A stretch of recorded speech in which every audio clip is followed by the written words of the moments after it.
మీ ఎలాంటి వ్యాపార ప్రకటనలకైనా వెంటనే మా ఛానల్ సంప్రదించండి. ప్రస్తుతం మనతో పాటు సుప్రసిద్ధ జ్యోతిష్య వాస్తు పండితులు బ్రహ్మశ్రీ డాక్టర్ నాయకంటి మల్లికార్జున శర్మ గారు ఉన్నారు.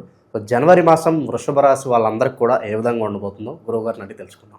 నమస్కారం గురుగారు. నమస్కారం గురుగారు, జనవరి మాసం 2026 వృషభ రాశి వారి పరిస్థితి ఏంటి? ఎలాంటి అదృష్టాన్ని ఈ మాసం వీళ్ళకి తీసుకురాబోతుంది? ఓవరాల్గా ఎటువంటి జాగ్రత్తలు తీసుకుంటారు? తప్పకుండా. ఓం శ్రీ గురుభ్యో నమః. ఓం శ్రీ మాత్రే నమః.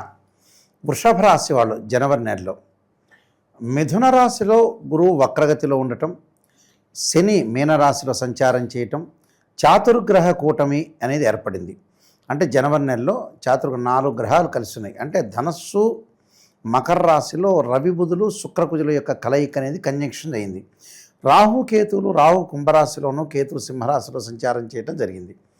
అయితే ఈ గ్రహాలన్నీ కూడా మనం చూసుకునేటట్టయితే ప్రత్యేకంగా ఈ రాశి వాళ్ళకు వృషభ రాశికి రాశ్యాధిపతి శుక్రుడు ఎప్పుడు కూడా సుఖాన్ని, సౌఖ్యాన్ని, భోగాన్ని, లగ్జరీగా అనుభవించేవాడు శుక్రుడు. అంటే వీళ్ళందరికీ కూడా ఎలా ఉంటుందంటే వృషభ రాశి వాళ్ళ యొక్క క్యారెక్టర్ ఏంటంటే ఏదో హై లెవెల్లో ఉండాలని, డెవలప్మెంట్ కావాలని, ఉన్నదానికంటే ఎక్కువగా ఆలోచన చేయాలని, సైకలాజికల్గా స్టెబిలిటీ లేని మైండు, అంటే లైఫ్ను ఎన్హాన్స్ చేసుకోవాలనే పాయింట్ ఉంటుంది. కానీ సహజంగా ఏంటంటే స్టెబిలిటీ అంటే ఈరోజు కొన్ని రోజుల పాటు ఉన్నది, ఇంకో కొన్ని రోజుల పాటు ఉండదు. అంటే ఈ మంత్లో ఉందనుకోండి, నెక్స్ట్ మంత్లో ఉండదు. అంటే మారిపోతుంటారు, చేంజెస్ అవుతుంటారు.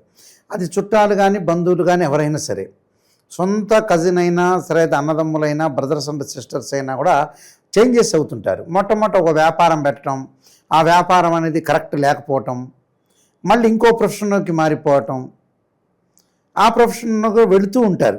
కొంతమందికి డెంటల్ ప్రాబ్లమ్స్ ఇలాంటివి కూడా వస్తుంటాయి ఈ రాశి వాళ్ళకి. అయితే కొద్దిగా అందరికీ కాదు, ఒక 10 మందిలో 6గురికి ఇలాంటివి ఎక్కువ, మెజారిటీ ఆఫ్ ద పీపుల్ ఎక్కువ ఉండే అవకాశం ఉంటుంది.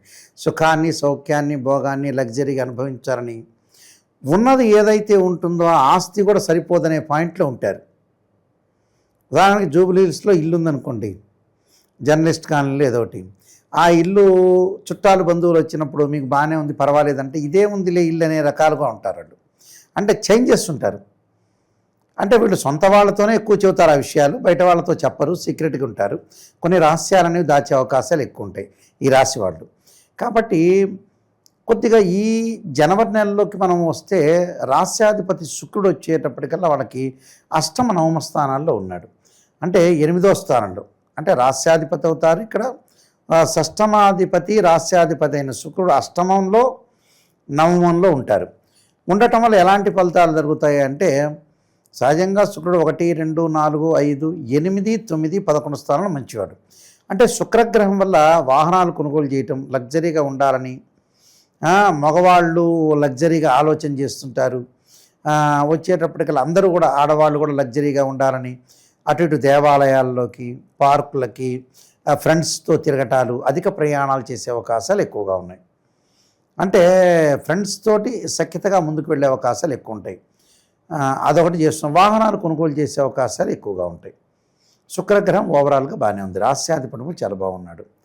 అలానే రాస్యాధిపతితో పాటు గురువు బాగల వీళ్ళకి. గురువు ఎలా ఉంటాడంటే ద్వితీయాధిపతి, ఇక్కడ ద్వితీయ స్థానంలో గురువు ఉన్నాడు. వీళ్ళకి యాక్చువల్గా ఏంటంటే లాభాధిపతి గురువు అయ్యాడు. అలానే అష్టమాధిపతి, అంటే లాభాధిపతి, అష్టమాధిపతి గురువు ద్వితీయ స్థానంలో ఉండి వక్రస్థితిలో ఉండటం వల్ల ఫైనాన్షియల్ పరంగా కొంత జాగ్రత్తగా ఉండాలి. శుక్రుడు అనుకూలంగా ఉన్నాడు, బట్ డబ్బు అనేది ఇంక్రీజ్ అవుతుంది కానీ డిక్రీజ్ కాకుండా చూసుకోవాలి. అంటే యాక్చువల్గా ఏంటంటే డైరెక్ట్ క్వశ్చన్ ఏంటంటే పనికిమాలినవన్నీ కొనకుండా మంచి విషయాలకి డబ్బులు ఖర్చు పెట్టాలి. ఈ కాలంలో ఏంటంటే మంచి విషయాలకు డబ్బులు ఖర్చు పెట్టడం తగ్గిపోయి 10 రోజులకో సెల్లు, నెల రోజులకో సెల్లు, 2 నెలలకోసారి కార్లు చెప్పేవాళ్ళు కూడా కొంతమంది ఉన్నారు. నా కార్ డ్రైవర్లు కూడా ఉన్నారు, గురువుగారు మార్చండి పొద్దుకులని. ఇలాంటి వ్యవహారాలు కొంతమంది చేసే వ్యక్తులు చాలామంది ఉంటారు. అయితే ఇలాగా మనం ఏదైతే ఉంటుందో, మనకి ఏదైతే అవసరం ఉంటుందో ఆ అవసరాన్ని బట్టే మనం కొనాలి. అది కూడా మనం ఆలోచన చేయాలి. అంటే ఏది అవసరం, ఏది నెససరీ, అదే మాత్రమే కొనాలి. అనవసరమైన విషయాలకి డబ్బులు ఖర్చు పెట్టుకోకూడదు. అలానే అవసరమైన విషయాలకు డబ్బులు ఖర్చు పెట్టాలి. అలానే లాభస్థానంలో శని ఉన్నాడు వీళ్ళకి. ఈ రాశి వాళ్ళకు వచ్చేటప్పటికల్లా లాభంలో శని ఉంటాడు. లాభంలో శని అంటే ఏంటంటే వీళ్ళకి భాగ్యాధిపతి దశమాధిపతి శని లాభంలో ఉంటాడు. లాభంలో ఉండటం వల్ల అనేక లాభాలు కలుగుతాయి. ధనధాన్య లాభం ఒకటి, ఉద్యోగంలో ప్రమోషన్లు, స్థానచలనం జరిగే అవకాశాలు ఎక్కువగా ఉంటాయి. అయితే ఈ గురువు వల్ల ఏంటంటే కొంత ఇబ్బందులు కలిగే అవకాశాలు ఉంటాయి. ఎలాంటి ఇబ్బందులు అంటే సంతానం మూలకంగా కొన్ని ఇబ్బందులు, సంతానం డెవలప్మెంట్ చెందలేదు, వాళ్ళ పెళ్ళిళ్ళు కుదరటలేదు, కొంత మానసికంగా దిగులు పడే అవకాశాలు ఒకటి ఉంటాయి. దిగులు చెందొద్దండి, అన్ని మంచి జరిగే అవకాశాలు ఉంటాయి. ఒక నెలలో కాబట్టి ఇంకో నెలలో మంచి జరుగుతుంటుంది.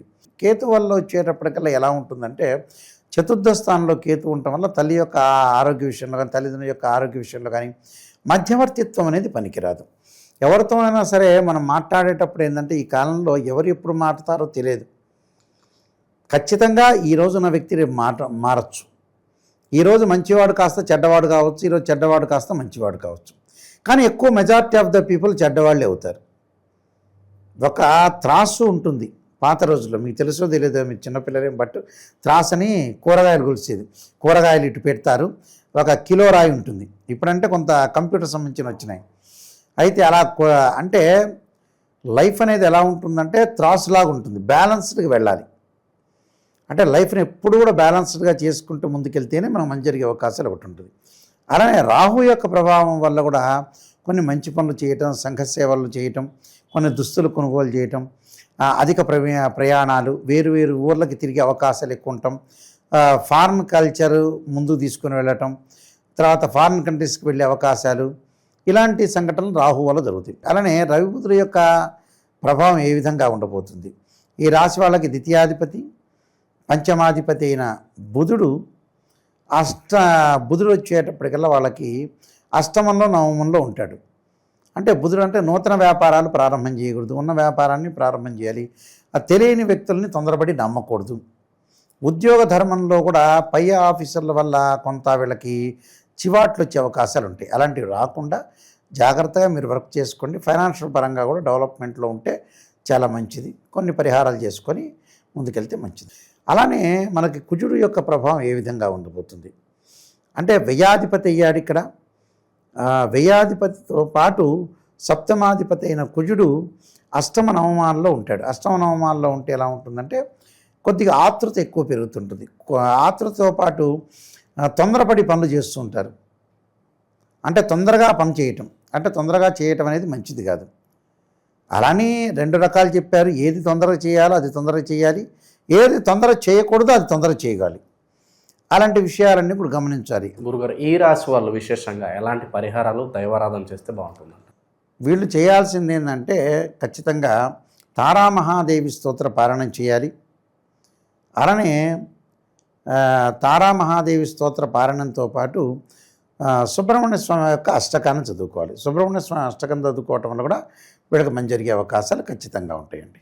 ఓవరాల్గా జనవరి మాసంలో ఈ రాశి వాళ్ళందరికీ ఏ విధంగా ఉంటుందో చాలా బాగా వివరించారు. ధన్యవాదాలు. నమస్కారం.